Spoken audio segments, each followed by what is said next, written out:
Welcome to Moments in the Word. I'm James Tyler, your host, and this afternoon we'll be reading from James chapter number 3.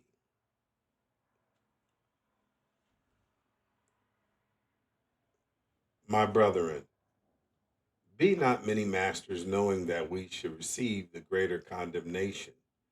For in many things we offend all. If any man offend not in word, the same is a perfect man, and able also to bridle the whole body. Behold, we put bits in the horses' mouths, that they may obey us, and we turn about their whole body.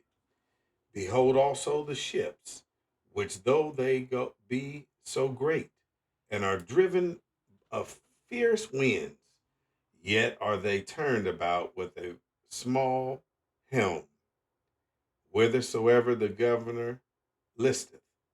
Even so the tongue is a little member, and boasts of great things. Behold, how great a matter a little fire kindleth. And the tongue is a fire, a world of iniquity. So is the tongue among our members, that it defileth the whole body, and setteth on fire the course of nature, and it is set on fire of hell. For every kind of beast, and of birds, of serpents, and of things in the sea, is tamed, and have been tamed of mankind. But the tongue can no man tame. It is an unruly evil full of deadly poison. Therewith bless we God, even the Father, and therewith curse we men, which are made after the similitude of God. Out of the same mouth proceedeth blessing and cursing. My brethren, these things ought not so to be. Doeth a fountain send forth at the same place sweet water and bitter? Can the fig tree, my brethren, bear olive berries, either a vine figs? So can no fountain both yield salt water and fresh. Who is a wise man and endued with knowledge among you? Let him show out of a good conversation his works with meekness of wisdom. But if ye have bitter envying and strife in your hearts, glory not and lie not against the truth. The wisdom descendeth not from above, but is earthly, sensual, and devilish. For where envying and strife is, there is confusion in every evil work. But the wisdom that is from above is first pure, then peaceable, gentle, and easy to be entreated, full of mercy and good fruits, without partiality and without hypocrisy. And the fruit of righteousness is sown in peace of them that make peace.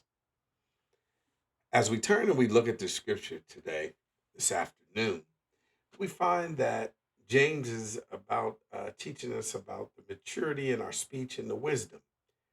He also cautions us as believers against teaching, being teachers of the word without self control, against censorness, and reproving others with a uh, ministra- ministerial air.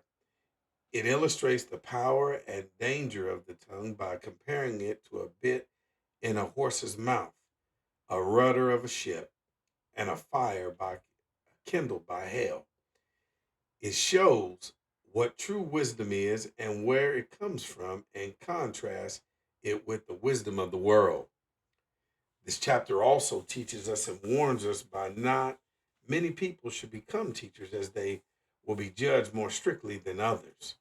James also goes on to teach us and discuss the power of the tongue, which can be used both for good and for evil.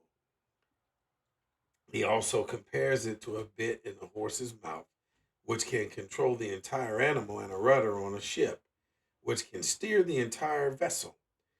James also wants to bring home the point and warns us that the tongue can be like a spark that sets an entire forest on fire. So we must watch what we say and how it affects people, places, and things, and whether you're coming out of a clean place when you say it. Then James contrasts his true wisdom with the wisdom of the world. He explains that true wisdom comes from God, is characterized by humility, peace, mercy, and good fruit.